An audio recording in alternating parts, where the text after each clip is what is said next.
ನಾನು ಪ್ರೋಗ್ರಾಮ್ ಮುಗಿಸ್ಕೊ ಬರ್ತಾ ಇದ್ದೆ. ಪ್ರಥಮ್ ಬಾಸ್ ಅಂದ, ಫೈಡ್ ಕಪಾಲಕ್ಕೊಂಡ್ಬಿಟ್ಟೆ. ಯಾಕೆ ಹೊಡೆದ್ರಿ ಅಂತ ಕೇಳ್ಬೋದ ಯಜಮಾನ್ರಿ? ಯಾಕೆ ಹೊಡೆದ ಹೇಳಿ ಅವನಿಗೆ? ಅವ್ನು ನನ್ನ ಬಾಸ್ ಅಂದ. ಈ ಬಾಸ್ ಅಂದಿಟ್ಕೆ ನಾನು ಬಾಸ್ ಅನ್ಸ್ಕೊಳ್ಳೋ ಕೆಲಸ ಏನು ಮಾಡಿದ್ದೀನಿ? ನಾನು ಅವ್ನಿಗೊಂದು ತನ್ನ ಕೊಟ್ಟಿಲ್ಲ, ಅವ್ನ ಕರಿಯರ್ ಒಂದು ಹೆಲ್ಪ್ ಮಾಡಿಲ್ಲ ಅಂದಮೇಲೆ ಅವ್ನು ನನ್ನನ್ನು ಬಾಸ್ ಅನ್ನೋ ನನಗೆ ಮದ ಇರುತ್ತೆ, ತಲೆ ತಿರುಗುತ್ತೆ.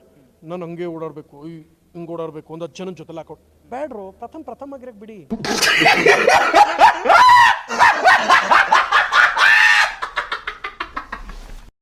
ನೀನು ನಟ ಭಯಂಕರ ಅಮೆಝಾನಲ್ಲಿ ನೋಡಿದೆ ಅಂದಲ್ಲ, ನೀನು ನನಗೆ ಜೀವನ ಕೊಟ್ಟಿದ್ಯಾ, ನೀ ನನಗೆ ಗ್ರೇಟು. ಕರ್ನಾಟಕದಲ್ಲಿ ಕನ್ನಡ ಬಾಸು, ಕನ್ನಡಿಗರು ನನಗೆ ಬಾಸು, ನೀ ಕನ್ನಡಿಗ, ನೀನು ನನಗೆ ಬಾಸು. ಬಾಸ್ ಅಂದ್ರೆ ಕಪಾಲ ಕೊಡ್ತೀನಿ ಇನ್ನೊಂದ್ಸಲ. ಬಾಸ್ ಅಂದ್ರೆ ಯಾವನು ಬಾಸ್ ಅಲ್ಲ, ದಯವಿಟ್ಟು ಬಾಸ್ ಅನ್ನೋದು ಬಿಟ್ಬಿಡಿ. ನಮ್ಮ ಮದ ಇರುತ್ತಪ್ಪ, ಬೇಡ್ರು ಬೇಡ. ಇಷ್ಟು ಹೇಳಕ್ಕೆ ಇಷ್ಟಪಡ್ತೀನಿ. ಓಕೆ ಫ್ರೆಂಡ್, ಬಾಯ್.